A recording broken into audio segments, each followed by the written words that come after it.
Welcome in, welcome in. Let's get our Facebook friends up in here before it's officially time to go. Still getting over it. But there we go. Welcome in, guys. It is Thursday morning, 7/7/2022, and it means it's time for an episode of Broncos for Breakfast. I am Nik Kendell, and joined by, as always, good friend and co-host out there in Atlanta, Georgia, Scott Kennedy. Scott, how are you doing? I'm flying this morning, Nick. It's Thursday. I think, that's what the calendar says. I'm not really sure. Yeah. You work 7 days a week and no football, and between sports, it's hard to keep track, but it's Broncos for breakfast. It's got to be a Tuesday or Thursday. So welcome in, everybody. It's good to be here. It is good to be here. I'm in midst of chaos. You can kind of see my wife's desk behind me, but we have movers coming to get furniture tomorrow, and we've been taking over boxes piecemeal. So it's been a little bit chaotic, especially trying to pack things up post or during Rona and post Rona and everything. So it's been chaos, but doing well. Excited for the move. Excited to get over there. A little bit bummed. I didn't want to move during summer because that means that packing and unpacking when the weather is finally nice and hiking trails are accessible, of course. No, that's how it worked out, but is what it is. So let's say hello to some people in here. Dale Fleming's in the house saying, morning, Nick, Scott, and Broncos country. Good to see you, Dale. He said, this is going to be a tough day, but I'm here listening. Well, Dale, we're here for you. And also you can reach out on Twitter as well, or Facebook, of course. I'll be busy packing and writing stuff over, but I am an addict to the socials. So if you if you need to say, hey Nick, what's up? What do you think about this? You can ask me questions. I'm here. I'm here to talk football or life. I definitely don't hold back on my opinions and takes on things. I'll tell you I'm a dumbass on things, but I'll let you know. EJ in the house too. Good morning, Nick and Scott in Broncos country. Good to see you. EJ Bama X is in the house too, saying good morning, Broncos country. Awesome to see you. We also got, of course, the one and only Jeremy Shawn in the house saying morning, Dale. Hope you get through it. Yeah, I think we all speak for that. Speak with Jeremy on that one. And we got DWI guys coming in with a very, very eventful day over in the UK. Good morning, gents of Broncos country. Boris, I saw finally resigned. It just came through recently. So I haven't been following that at all, other than it's chaos. And it's nice to not have the shameful eyes of the world on America for a second. Do. Yeah, we still do. that's true. But right now, the UK at least is sharing the spotlight on that. Dale also coming in saying, I hope you aren't feeling any too many long haul symptoms, Nick. I'm exhausted, but that could be life that has got me down there on that one. So that was a joke I had, Nick. I'm like, man, I keep thinking I've got the virus. Nope. I'm just old and tired, and I'm not getting any better. Man, that's makes me nervous. I'm still tired from the backpacking trip as well, but that's okay. That's a self-inflicted boon, and my cup is full after that. So feeling good. I got Worm from Air. Picture of his beautiful kids there. Saying good morning, guys. Finally free to listen live. Well, hopefully you're free to listen live going forward as well. But we're happy to have you here this morning. It's been a bit. Obviously recognize the name Worm from Air. That's a memorable one. So glad to have you here on this Thursday morning. Also, we got the one and the only Michael Ronquillo coming in, supporting us last night, supporting us today. Our insider to the Walton family, working over there at Walmart, saying good morning, Nick and Scott on Broncos for breakfast. Let's ride and go Broncos. Always good to see you, Michael. Hope you're doing well. I think you changed your profile picture again. Maybe you have a different one like on YouTube and Facebook as well, but I feel like you had a different picture the other day. Greg Smith coming in also saying good morning, Broncos for breakfast with the egg and the croissant, of course, going in there. Scott, what is you're just a breakfast guy in general. Do you have an ideal breakfast? I think we talked about this before. Yeah, but... I mean, lots. Yeah, that's bring me all the eggs and bacon that you have. Lots. I will order stuff that is harder to make. So I'll get like an omelet with all the fixings and stuff. But I like French toast, pancakes, all the sweets, all of it. I like food. Yeah. I've been really into it. If you talk to me, Nick, if you talk to me about presentation and food, I'm out. I'm like, you've lost me. Food is not meant to be present. Oh, what a lovely presentation. Oh God. Get me out of here. Stack it up, man. Bring me a lot of it. I don't care if you slop it down on a paper plate. If it's good and there's plenty of it, I'm happy. Absolutely. I mean, sometimes it's kind of fun to be bougie and the presentation. I'm not really into the Instagram food stuff, but I've been really into the soft cheeses recently. But not recently, for a bit. But there's a place that's near me called the Blue Star Cafe, and they have a goat cheese omelet that is so good. I think it's caramelized onions too, and I'm a big fan of the goat cheese. We went on a hike a couple of weeks ago, and for a friend's birthday, and a buddy of mine brought a whole charcuterie board, and the whole thing of goat cheese right in my mouth. Got it. So freaking good. Ethan disagreeing here, saying presentation is everything. Well, hopefully no beans on toast. That's not very presentable. It's going to look like a dirty plate in a matter of seconds when I'm done with it, so I don't really care. If I have to go to a Waffle House to eat because I'm hungry after I spend $100 on a meal, I'm pissed off. Yeah. So you better make sure there's enough of it. Yeah, absolutely. EJ also saying eggs Benedict with chocolate chip pancakes.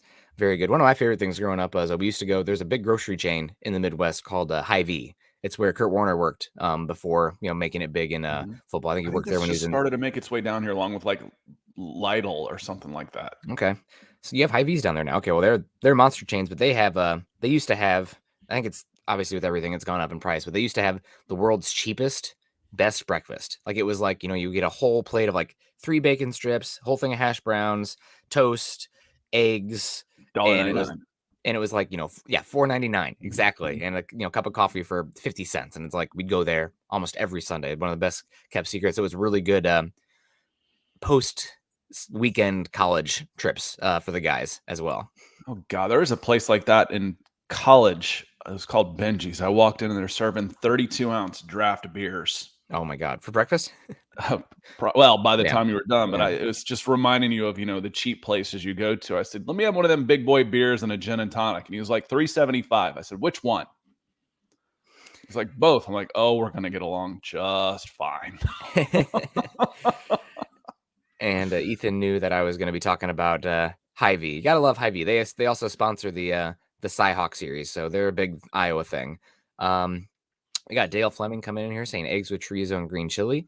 That sounds really good as well. Gotta love the green chili. That's definitely a Denver delicacy, but that should be everywhere. Any salsa verde or green chili, I'm here for it.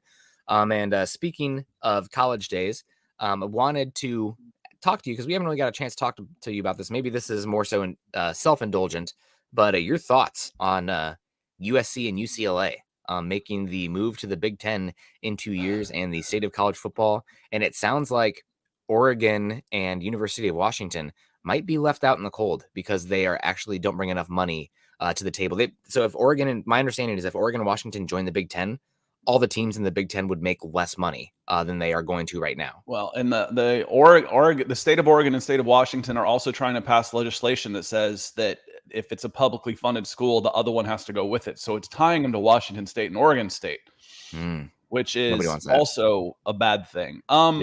Couple of thoughts real quick on the overhaul of college football. As many of you know, I was born in Ohio. I grew up in Georgia. I lived in LA for 10 years. And then I'm back here in Georgia. So I've been around, a little bit. And all of my delusional West Coast friends who think the Pac-12 actually matters, that argument's over. It's over. It's USC, then kind of everybody. But the Pac-12, as far as a player on the conference level, was just follow the money. Follow the interest. It's done. Yeah. Another thought is watching the high and mighty journalists out there who have been carrying the water for their meal ticket athletic directors and college coaches for the last 20 years, all of a sudden getting so upset that they're being betrayed and the administrators are no longer trying to fake that it's anything but the money anymore. Yeah. We've been trying to protect the student athlete and the sanctity of college football. My ass, you bunch of hypocrites. So that's caught them off guard and now they're mad about it. 3, I don't know where this is going. I really don't. You can't survive as a minor league NFL, where this is basically professional ball. It's professional.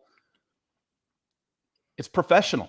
Yeah, I mean, it's just, and if you lose some of the tradition and some of the things that makes it special, I think it'll still be fine in the short run because, so many of us have grown up with college football, but will you lose the next level? It's like, wait a minute, why am I watching semi-pro ball? Why am I watching the minor leagues?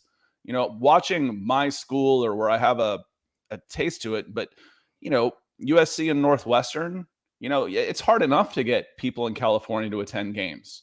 Yeah. When they're rivalries, when that's Notre Dame coming in, it is. I've told you this story before, Nick. When I first moved out to California, Cal and Stanford were really good, and they were played like both top 10. I tuned in to watch the game. There's like 15,000 people in the stands. I'm like, the SEC averages about 60,000 for spring games. Yeah. And my thought was, man, if these people don't care, why should I? If they don't care about it, I turn it off. I watch something else. Yep. So it's going to be, it's the rich separating themselves from having to carry everyone else.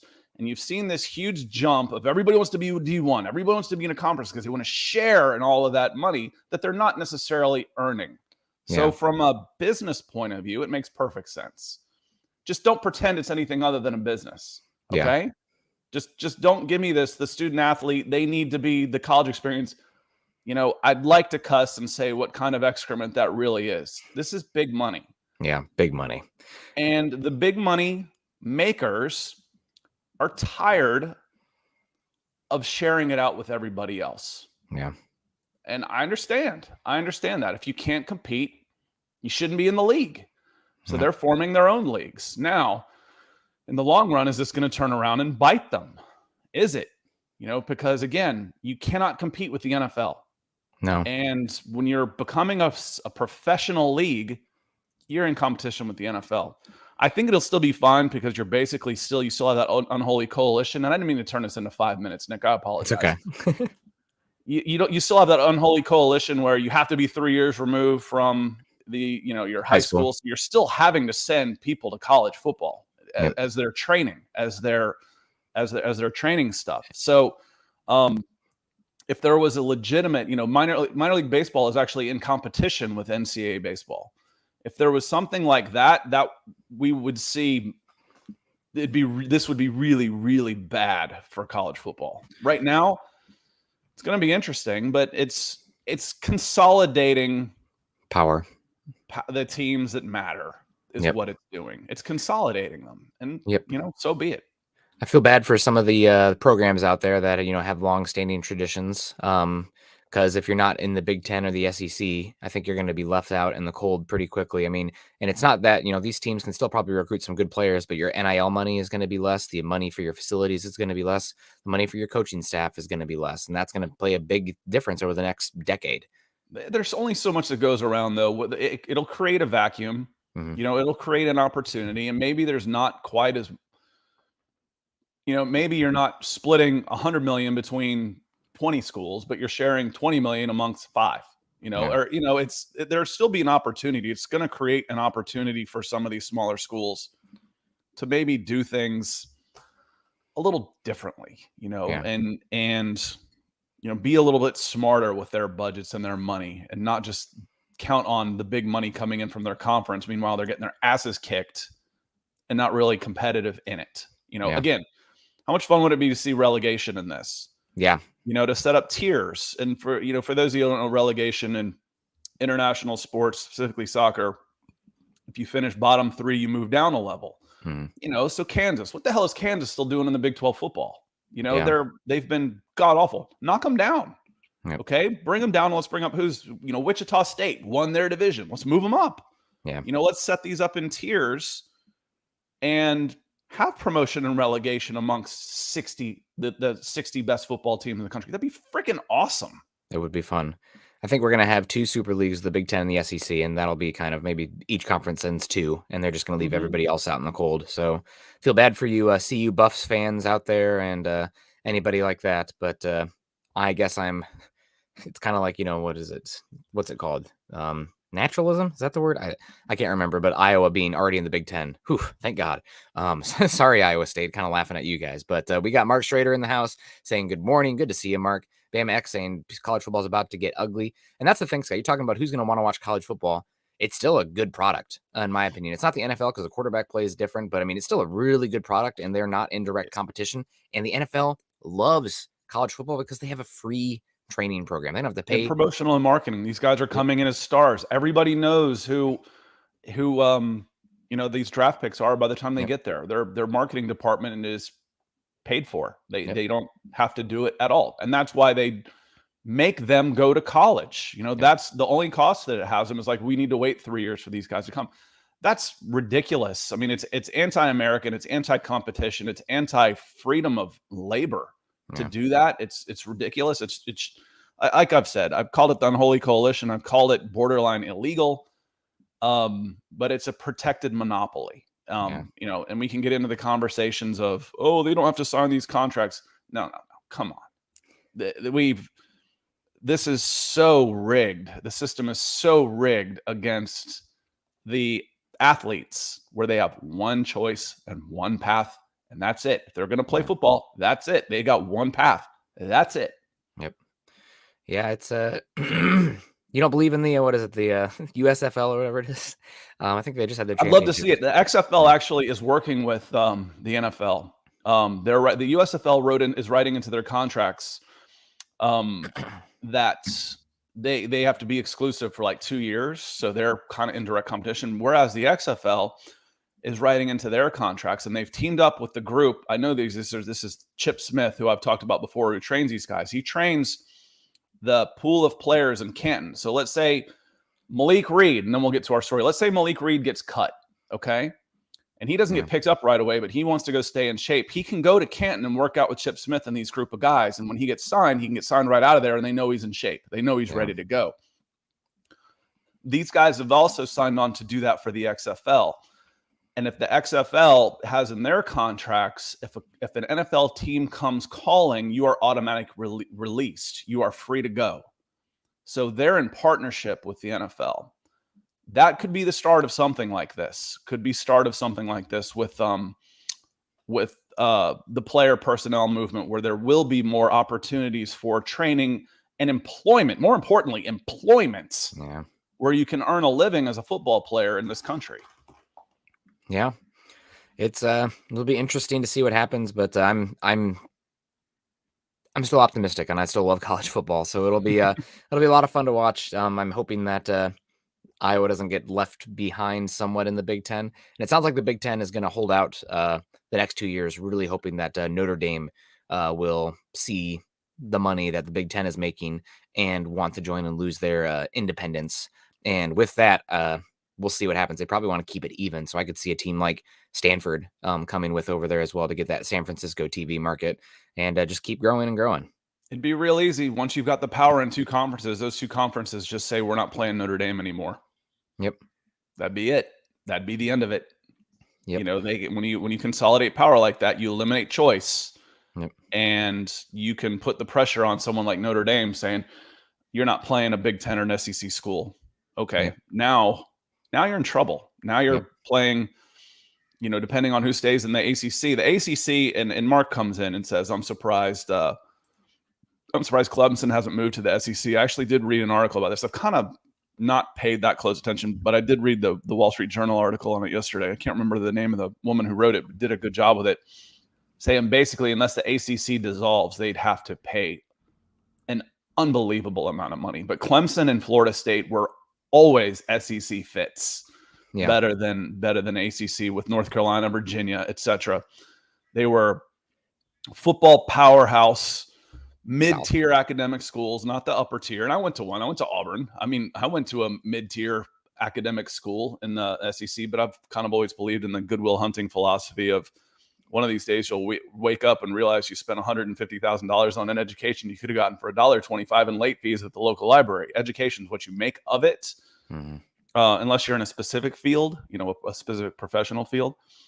But Clemson would have trouble moving to get out of the conference unless the ACC were to dissolve. Yeah, and Big Ten could then go after the more academic, prestigious institutions such as Duke, Virginia, North Carolina, et cetera, et cetera. So we'll see what happens. It's going to be interesting. Good morning, Mark. Thank you for the stars. For some reason, my Facebook feed isn't. I see it on here and on our stream, but when I look over at Facebook, it's not auto updating, so I can't tell when the stars are coming in. So just gave a refresh and wanted to say thank you and good morning, Mark, for the stars. We also got Ethan coming in with a 25 pounds. Thank you so much, Ethan. He says Mayfield versus Darnold is lock versus Bridgewater 2.0. similar. However, the Panthers had to pay a lot more to get Darnold there in the house than the Broncos had to for a lock in Bridgewater. But yeah, no, this is a shoot until you miss philosophy there. I think that obviously bringing in Mayfield will improve that Panthers team somewhat. But I don't trust the coaching staff. I honestly don't trust their weapons as well. This might be sacrilegious, but this is always the concern when you take a running back super early and pay him a big contract. How many snaps are we going to get at Christian McCaffrey this year? How much has he actually played over the last 2 years? I know they've invested in the offensive line there, but I don't think that's a very good Panthers team overall. So they got some good fun pieces on defense. I'm a big DJ Moore fan, but definitely going to be an interesting year there. And also Jeremy commenting on that, saying number 1 versus number 3 in the draft, expectations versus reality. And Mandango Dan saying Mayfield Darnold is better than Locke and Smith. I agree with that. I would take Mayfield and Darnold over Locke and Smith just because I think Mayfield's the best of those quarterbacks. Mm-hmm. I'm shocked still that Seattle didn't bring in Mayfield, unless Seattle is really actually viewing this as we're competing this year. Oh, we run a contend this year.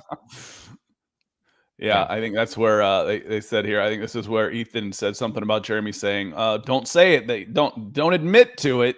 Yeah. Don't admit to the fact that you're actually tanking. It's like everybody does it. You just better not get caught doing it. That's all. Yeah. A soft tank, if you will. Mandango Dan coming in from Ecuador. Good to see you. Buenos dias. Dom coming in. Good morning, Nick and Scott in Broncos country. I am a line cook for a breakfast restaurant. Make my boys some breakfast. Oh, that would be delicious. Hard to beat a good breakfast in the morning, especially if you had stayed up too late the night before. Falling sloth in the house. Good morning, y'all. Hope your days are off to a great start. Yeah, they are. I'm especially hanging out with you guys. A lot of fun. Kenneth coming in here. Kenneth Booker. Good to see you, Kenneth. Saying good morning. CU as a football powerhouse for decades. Why did they fall off in the early 2000s and never recover? That's a little bit before my time. We were talking about Clemson when that came up. So this was Colorado. Yeah, that's Colorado for sure. Mm-hmm. I'm unsure why CU fell off. I didn't really follow college football that much. All right, let me help. For sure. Let me help, considering this was what I did in the early 2000s. Around that time, coming out of the 90s and stuff, with the expansion, the cable television market really comes out of the 80s. So all of a sudden, coming into the 90s and 2000s, bowl game expansion, everybody goes to a bowl game, everybody's on television. There's 85 scholarships. The teams that had the most trouble competing in that era were the ones that were previously powerhouses of sorts or good teams, but didn't have a home base to recruit from. Colorado produces the state of about 8 Division I players a year. So Colorado has to recruit out of state. Mm-hmm. They were playing at a very high level in the Big 8 at the time and competing with the Nebraskas and Oklahomas of the world. And as soon as everybody can go gets on television and everybody is going to bowl games, I don't have to go to Colorado to do that. I can stay closer to home and do that. So it hurts the teams like Nebraska, Tennessee, Colorado. I'd always use Nebraska and Tennessee as the biggest example of this, who didn't have a real good base to recruit from and have fallen off in the era of everybody goes to a bowl game, everybody is on television. But Colorado is probably the best example of all. The one that flies in the face of this is why have the Miami Hurricanes turned to crap? They've got the best. That's just complete mismanagement. Yeah. They've got the best recruiting base in the country and they, more competition. But Colorado does not have a natural recruiting base. Then they pulled themselves out of Texas and decided to go west into California by joining the Pac-12. Nebraska pulled themselves out of Texas, and they're not going to be able to beat Ohio State for Ohio kids, Michigan for Michigan kids. And now they're not going back into Texas anymore because they're not playing down there anymore. Yeah. So it's all about the recruiting and the recruiting base. There you go. Yep. That makes a lot of sense. You do think that with population changes right now, Colorado might be able to pull some more people because that area is growing. And you also have the massive Arizona is exploding as well, so maybe something there. But it's a little bit too bad because what is it, Fulgham Field? Wherever CU Stadium is beautiful, great uniforms. It'd be a lot better if the Colorado was good, but alas. I saw the question here about the falling sloth had his ears bleeding from I can hit on that one too. We're here for weather. See, where'd that one go? There's falling sloth. Has anyone heard of a barotrauma? A tornado producing downburst at Cincinnati yesterday, and the pressure change was so sudden my ear started bleeding. Now, that reminded me of something they used to call a microburst. It actually, about 30 years ago, put a plane in the ground that was either taking off or landing. And as they're coming in, one of those hit the plane and just sledgehammered the thing into the ground. And they called it a microburst, which could be pretty similar. So those are scary. And yes, that is kind of scary for sure. So glad you're okay. Was it technically a derecho? We had one of those before I moved out to. Derecho means right in Spanish. I mean, that's what it is. It's a straight line wind from west to east, and I actually have a picture here. So it causes a massive pressure change as well. I'm not a meteorologist, man. We're really off the rails today, but it's fun. So talk about the pressure change. Those are silos. The pressure went over and they imploded on themselves because the pressure change was so quick, and they literally did cave in on themselves. So that was one that I think we had 150 mile an hour winds registered in a straight line. That would have been August 2020. So crazy time. We were without power for a week. Someone on the Google can look up microburst airplane crash and probably come up with what I was talking about. And that was probably 30 years ago. I think it was like in DFW. It may have been even Dallas Fort Worth. I don't remember for sure. Crazy. And also when there's like the massive pressure change too, I had friends who are nurses and they all get paged in because it causes women to go into early labor. Like the massive pressure change changes the pressure in the womb. So the uterus or whatever. It's crazy. Somehow we've, lived really off the world. Despite all these things that can affect us, there's 4 billion of us on the planet and we've lived. So we're still a pretty hardy species, the human being. Yeah, exactly. Maybe not to our own doing, sometimes just dumb luck. That's why we outcompeted a lot of things. We could reproduce quicker. And that's right, Mendigo Dan, because it's dobla a la derecha, means turn right. So it is a derecha, not a derecho. So derecho means straight. Yep. Okay. That's and Mark says yes, it was DFW. I'm guessing that was probably close to 30 years ago, maybe even a few more. That felt like it was. I have to add a decade now and like carry the one because I'm like, oh yeah, it was 20 years ago. No, that was still the 2000s. 30 years ago, nope, that was the 90s. Okay, 40 years ago. Now we're getting to the 80s. Yeah. Luke says, sorry I'm late. Good morning, Nick and Scott. Luke, you haven't missed anything. We've been off the rails this morning, just having fun. We've talked college football. We've talked weather bursts. You haven't missed anything at all. Breakfast as well. Good one. So, let's get into it, and I'll put that in the description. If you want to actually get to the title, we'll start it at 28 minutes. Let's see if we can get off the rails again. You guys, I got the comment section leading us to here, but Peter Middleton, a Broncos for breakfast. The best there is. Thank you so much. Hello from Turkey. Hello to you, Peter. Thank you so much for your support. And let's get into it here. If you guys haven't done so yet, you're joining us on Facebook today. Make sure you click the thumbs up, any of the reactions here coming in. It's always appreciated. Scott dropping the care. Thank you for whoever just did as well. We got another one coming in here. And yeah, we've even talked uterine pressure as well. And also, did you see this as well? This is hilarious. The U.S. Open, I think it was absolutely. No, what we confirmed it was tennis versus golf. It was tennis. Okay. Yeah. Okay. Well, tennis absolutely is a sport. Yeah. Is how that started. But somebody, they said like, oh man, who wants to watch this? And it's like, my brother in Christ, like you are going to sit down and watch 18 games of Drew Lock play football this year. You are not watching a sport. So absolutely roasted him. Yeah. And we talked about it on Monday. And I think, I thought Drew Lock came off smelling like roses in this whole thing. He kind of made a self-deprecating comment, happy 4th of July to everybody, especially the intern at the US Open Good for him. And everybody without fail, some big accounts said, you're awesome. This was great from Drew. Good for him.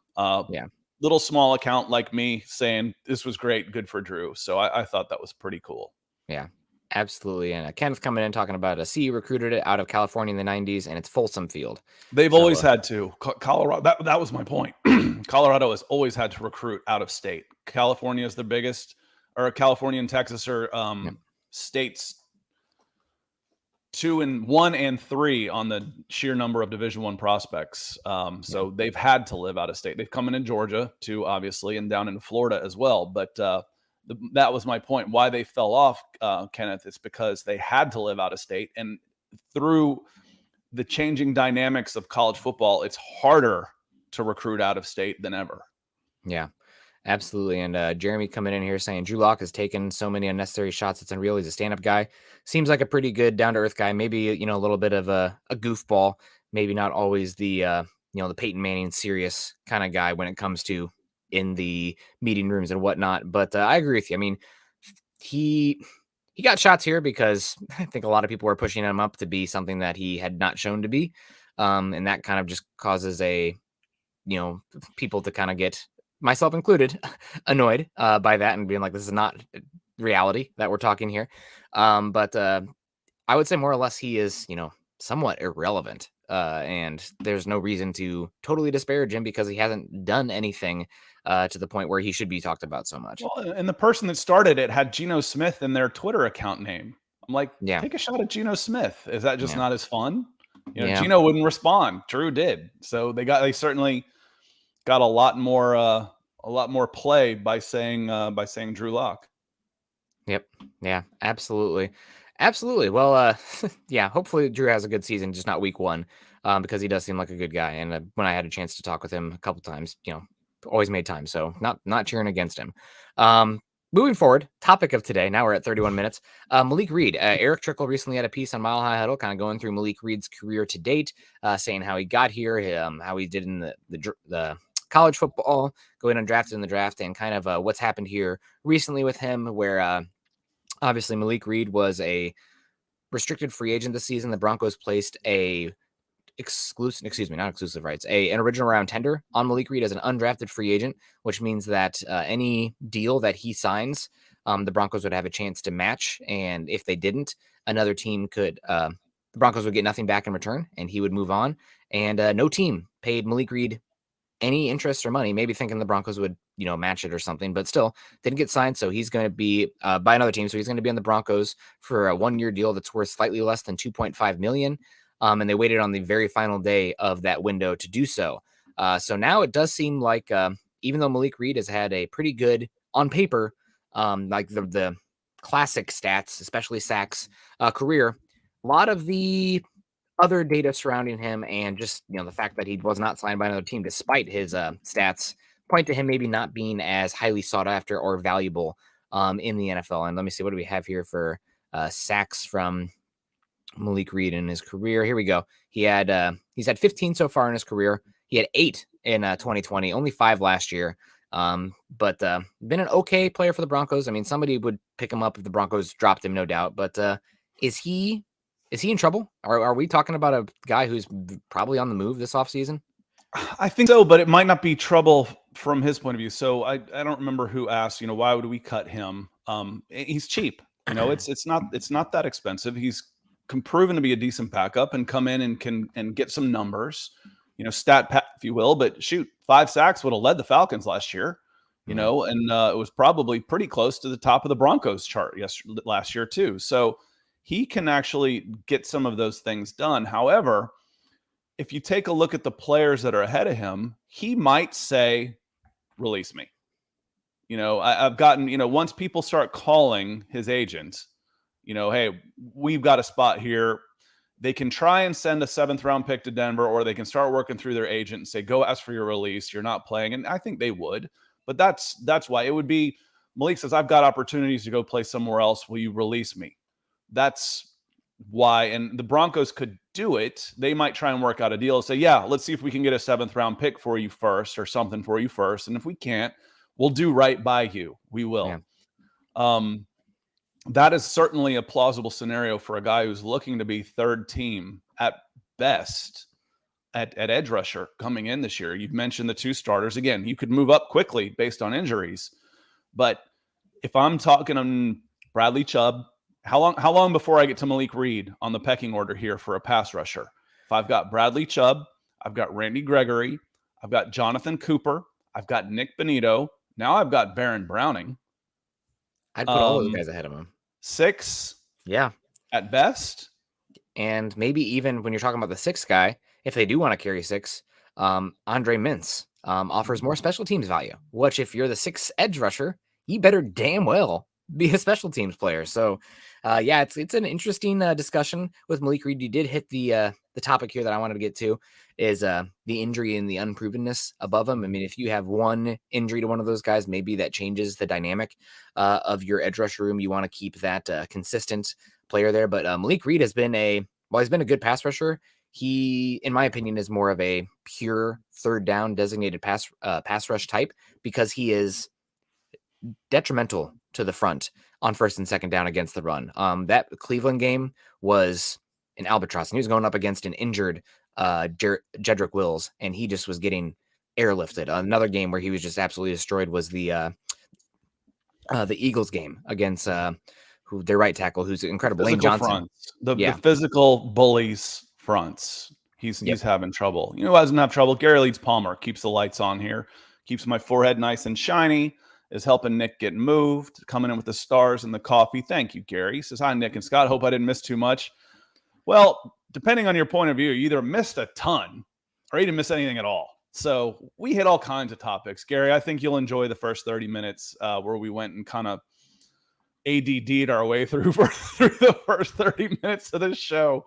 So have a listen, leave a comment, and we'll get back to you. And thanks again for the stars. Yeah, thank you so much. It's great to see you, GLP. Also, we got Kayleon Green in the house saying, "Yo, hope you're doing well." And Michael Ronquillo saying Arizona Wildcats have the #1 class in the Pac-12 conference in 2022. Is that true, even over USC? Because USC is still in the Pac-12 for another 2 years. I don't know. That would be good for them. That means they're pulling some kids from out of state because the state of Arizona does not produce enough guys in order to have a #1 class. And typically the state of Arizona will lose their top guys west or east to USC or Texas or someplace like that. So, and then they're splitting the guys that are in state with Arizona and Arizona State. Yes, this was a profession of mine for a long time. They do about 40 D1 guys, but Arizona could have changed here. You're talking about population change. Arizona has probably been on the upswing in population as well, but it also depends on who is moving. Yeah, and not just a bunch of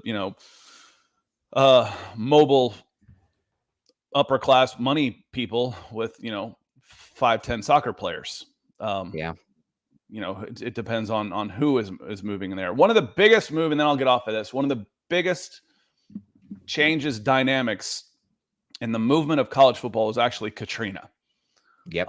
When it basically scattered everybody out of New Orleans, it changed the dynamics of college football in the South and what they were able to do in the state of New Orleans. That was one of the biggest dynamics of moving actual athletes, and is when Katrina hit New Orleans. This has been a little bit different. This will be a little bit slower with the the exodus of some of the of California and New York and stuff. Yeah, it'll be interesting. In 2022, it looks like from what I'm seeing here, Oregon has the highest recruiting class in the Pac-12 at 13th, and then you have Stanford at 19th. But Arizona coming in at 22nd, and Arizona has been obviously not a very good football program, so good to see them improving there. In 2023, scrolling down, it looks like USC is at 13 right now, and they only have, 9 recruits. No, let me see, 11 recruits there. 2 of them being 2 of the top 5 in the country, 2 of the top 6 in the country. And you will appreciate this when you talk tiers. I tried to illustrate that by they put points on it. They add up the points, and this is how they do. I used to put those on a line graph, and you'd have like 1 and then 2 and then 3, 4, 5, 6, and 7 to be almost a horizontal line. Yeah. I'm basically telling you that 3 through 7 aren't that different. It's not that different. It's all a matter of opinion, but there are different tiers. So if you're in the neighborhood, if you're 13th or 17th, the difference in that could be 1 extra 2-star. You just never know. So Arizona in the top 25 is a good thing for them for sure. Iowa 18, baby, just got the highest rated recruit ever in program history in Caden Proctor, 17 years old, 6'8", 330-pound offensive tackle. My God, what a monster! I'm excited to see him. Good gracious, the scholarship will be worth the food money alone. I hope he gets a good NIL deal because he's a local product as well, so that'd be great. Malik, Jeremy coming in, getting us back on track again, saying Malik Reed is a situational pass rusher. Fans have bigger expectations for him because he led the team in sacks, but he's one-dimensional, a la Phillip Lindsay. And I think another reason people have bigger expectations for him is because this is just human nature, but we look for patterns and history to kind of repeat itself.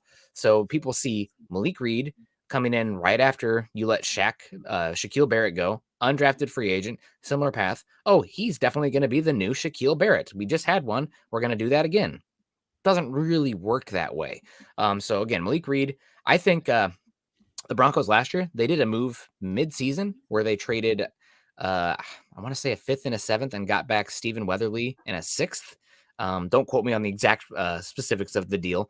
But I think that's something that you could see with Malik Reed this season, where the Broncos, instead of looking to bring in an edge rusher to help that room, maybe they're on the other end and they get a similar deal, moving Malik Reed to another team that is desperate for some pass rush production at the edge rush position.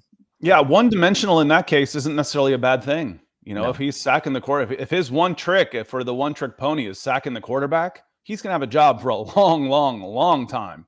Yeah. I don't know how many of you remember the old Chris Carter line from Buddy Ryan. All he does is catch touchdown passes. Okay. And what your problem exactly is what? So that ended up becoming, a very memorable line of, it's okay to have a one trick in this case. But Malik Reed, again, was he a byproduct of his circumstance? That is the big question. Is he cherry picking stats because nobody's blocking him because he's not very good? And if he goes to another team and his circumstances change, does he become, well, this guy had 10 sacks for the Broncos. He had 13 sacks the last 2 years, and now he can't even get to the pass rusher for us. That's because we brought him in here to be a number one. He's not a number one. He's a guy who is going to get single covered because we had some people on the other side, and he was able to get to the quarterback. So he's not just a one trick, not just situational, but a complementary type of player, I think is another way to talk about him. Yep. Yeah, I agree. A situational player, but there's still value in that. And we got Callum F coming in here from the UK again. Hopefully you're doing well with all the craziness that's going on there, saying, I'm a new Broncos fan. Well, welcome aboard, buddy. And I fell in love with the Broncos back when we played the Vikings against the Vikings in 2019. I've been researching club's history since and hoping to visit next year. Well, you picked a good place to a good fan. If you're looking for areas to do stuff and beautiful places to make a voyage, you picked a good one. Broncos in Denver. There's a lot to do in Denver if you're an outdoorsman, which apparently, especially with that outdoorsman type picture, for goodness sakes. Yeah, you a lot of good opportunities. I wouldn't say the fishing is as good in Colorado as you would get, a little farther north in Wyoming and Montana and Idaho, but still a lot to do outdoors wise in Colorado. Beautiful area. You're not a fan of, I don't want to, completely crap on a team. You talk, the Vikings, like Minneapolis, beautiful city. But visiting Minneapolis in the wintertime is not something I would wish on people. It'd be beautiful city though. I need to get up to Minnesota. That new stadium looks incredible, and I have some Viking friends as well, and I'm pulling for the Vikings because not really liking the Bears because of the Chicago Cubs Association, and the Packers have just been on a pedestal too long. So hopefully the Vikings can be a little up and up there. Speaking of up and up, it's been a second, but we got Chris Hernandez coming in with the stars. Gosh, Chris, thank you so much. He says, good morning, and thank you for everything. No, Chris, thank you. We appreciate you paying for my coffee, helping me pay for some movers here coming in tomorrow. I got to go to the bank and take out a big chunk of money for some movers. And I can't help but use the pun on this, Money, and I apologize in advance, but Money Moore says, take this, coming in with more money. Yep. So thank you very much, Money Moore, with the coming in yellow on the super chat. I think, no, that's not. Kenneth came in with a super earlier. So appreciate all y'all. Again, We have a lot of fun doing this, but we couldn't do it if it weren't for you. Again, fan funded, and you are our fans. And speaking of doing really stupid stuff, Falling Sloth, some of the conversation, we haven't really hit on this too much, about the trade, about Baker Mayfield coming in. And I think we can talk about this a little bit. He says, laughing my hiney off, the Browns basically traded 2022 first, 2022 second, 2023 first, 2023 third, 2024 first, the 18 number one overall for a 2024 conditional fifth. Yeah, it's depending on what, and they might end up paying $250 million to do it. Yeah. And they're paying $10 million. We know they're paying at least $10 million. Yeah, Cleveland, I think someone said, I remember a comment that said, do we all boo Cleveland now? I'm like, well, hell, people have been laughing at Cleveland for 50 years. They've been the butt of jokes. They're not worthy of being booed. And, I speak of this with many dear family members that are diehard Cleveland Brown fans. I'm sure they're just shaking their heads or smacking them at this point, smacking their heads on this. But yeah, there wasn't a winner in this whole thing. What a mess. What an absolute mess. The Deshaun Watson and the Cleveland Browns and Houston Texans, Atlanta Falcons, they're not innocent on this by any stretch of the imagination. The New Orleans Saints were in it, but I think people kind of forgive their sins in New Orleans. Be like Vegas. The Raiders are going to be able to get away with all kinds of crap. It's Vegas. Yeah. Who cares? We expect them to be dirty. So, yes, what a mess for sure.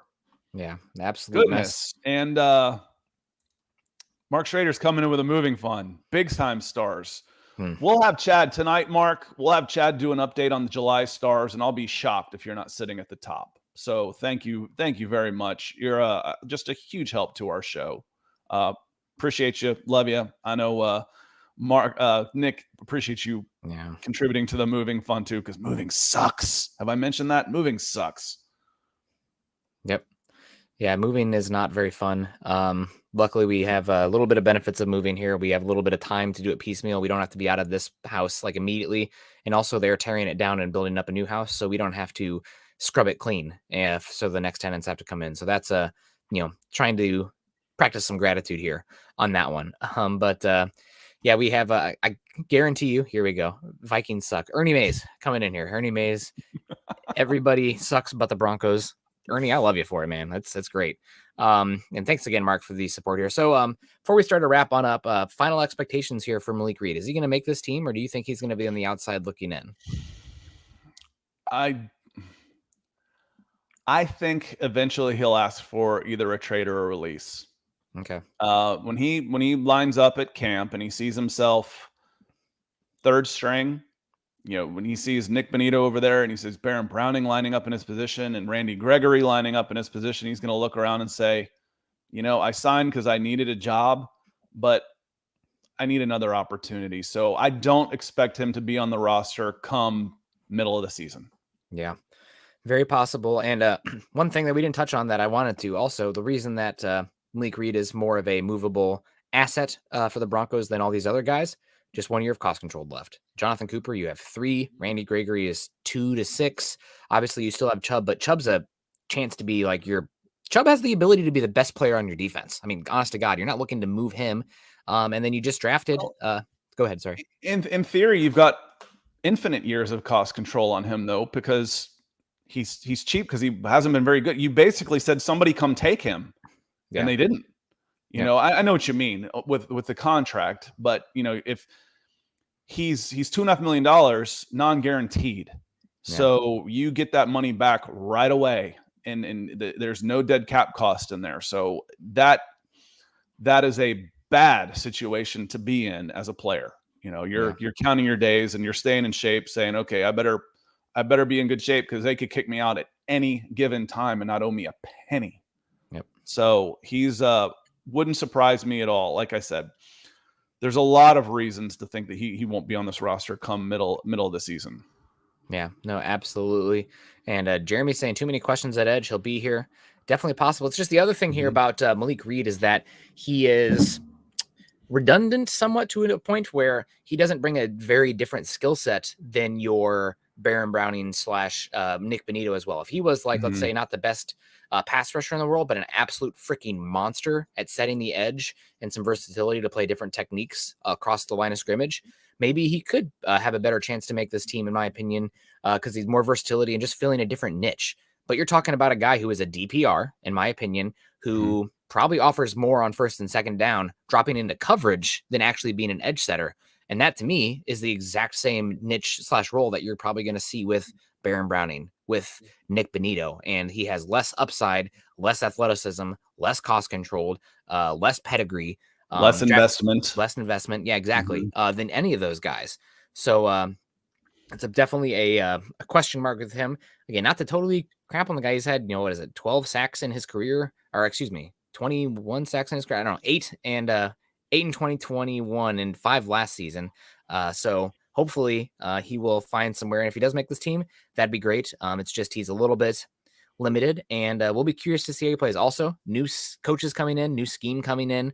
Somewhat, they're saying a lot of the same stuff, but it sounds like it's going to be one that's going to rely more on simulated pressure packages. You have to win on first and second down to get there, but I digress.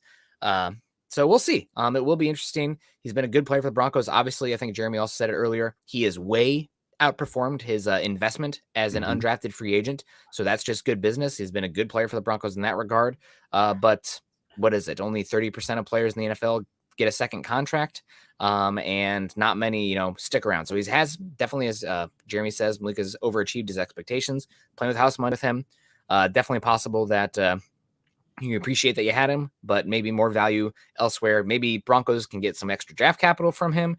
Maybe they can save that $2.5 million and use it at another position. And also that might be beneficial for Malik Reed in the long run as well, if he can go somewhere else where there's a more obvious and direct path to playing time. So just seems to me, writing on the wall, he is the odd man out, as Erick puts it in his article that you can find on Mile High Huddle, out of the edge rushing room. He's made about $2.5 million so far in his early 3-year career, and I'm hoping he's saved it, because it could be a week-to-week thing for him for a while, and until he has to sign a new contract. Someone gives him a new contract. But they had the opportunity. That's the thing, is he was out there, and $2.5 million is nothing. I mean, even the poverty franchises can come up with $2.5 million for a pass rusher, and they didn't. So again, it's going to be tough. It's going to be tough for him, but certainly root for the guy. Goodness gracious, leads a team in sacks, undrafted free agent.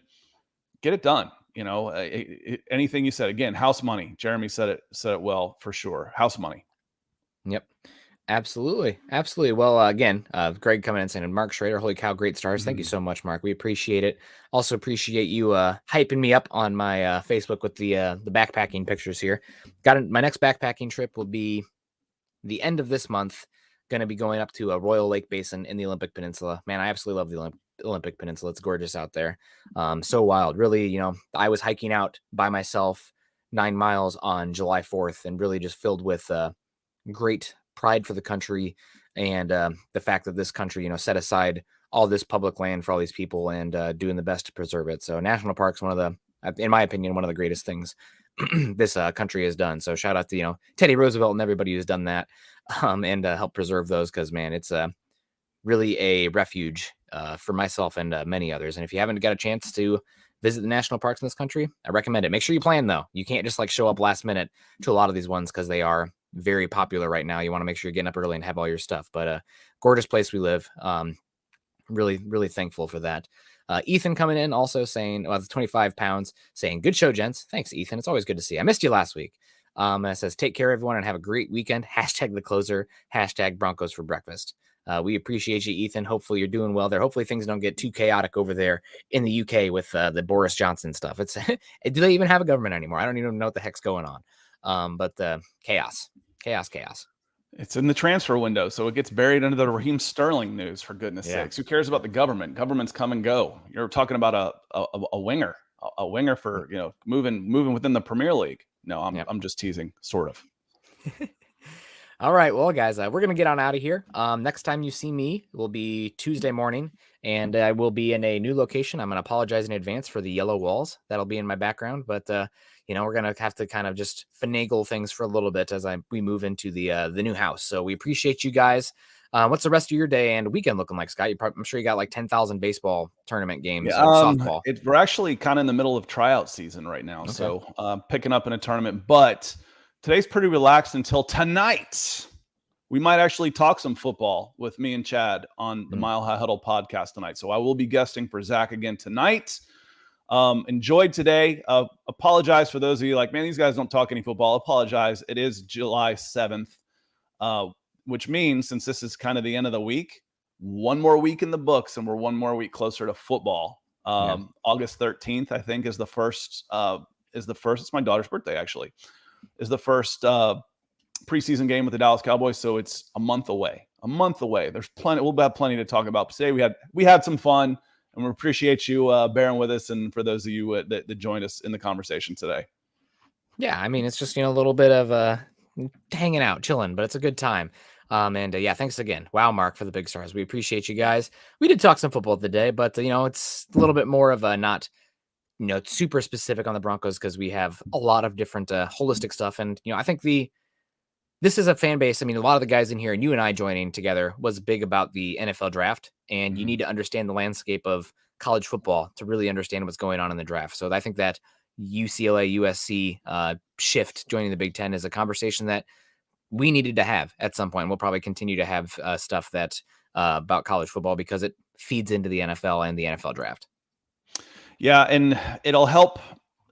It will help California keep California kids that have been going to Bama and Ohio State, and that type of thing. So it will help those guys stay a little bit closer to home and help USC. And not that they should need any help, but keep those kids home. But we can get into all that on another day too. We're going to get out of here. Thank everybody for being here. And Nick, why don't you sign us off? Yeah, guys, we appreciate you. Make sure you're following Scott and I on Twitter. Scott is at Scout Kennedy. I am at Nick Kendell, MHH. Also, make sure you're following our Twitter accounts at BFB_pod, as well as at Mile High Huddle. If you haven't done so yet, make sure you're checking out the gear store at huddleuppod.com. Get your swag on, as Chad likes to say. Join our Facebook communities, facebook.com/Mile High Huddle and facebook.com/Mile High Huddle pod. If you're joining us after the fact, or you have Apple, iTunes in general, find us there, Mile High Huddle, scroll down and give us a 5-star review and a comment. We'd appreciate that a heck of a lot. Make sure you're dropping a like on Facebook. We got a bunch of them in here. And YouTube, folks, I know you're in here. If you haven't done so yet, please like the show for today. Click the thumbs up. Subscribe to the channel. Hit that bell notification so that way you get an alert to know when we go live. I know YouTube's been having some issues actually starting for some people when we go live, so hopefully that gets fixed here pretty soon. And please, whether it be Facebook, YouTube, wherever, share the show out to your social medias, Twitter, Twitch, etc., etc. We appreciate you guys. Thank you guys so much. We'll see you again on Tuesday. Send me some good vibes for the move. That's going to be over the next 4 days or so. And you guys have a great weekend. Hopefully you guys enjoyed your short week as well. We'll see you next time. Choose compassion, choose kindness.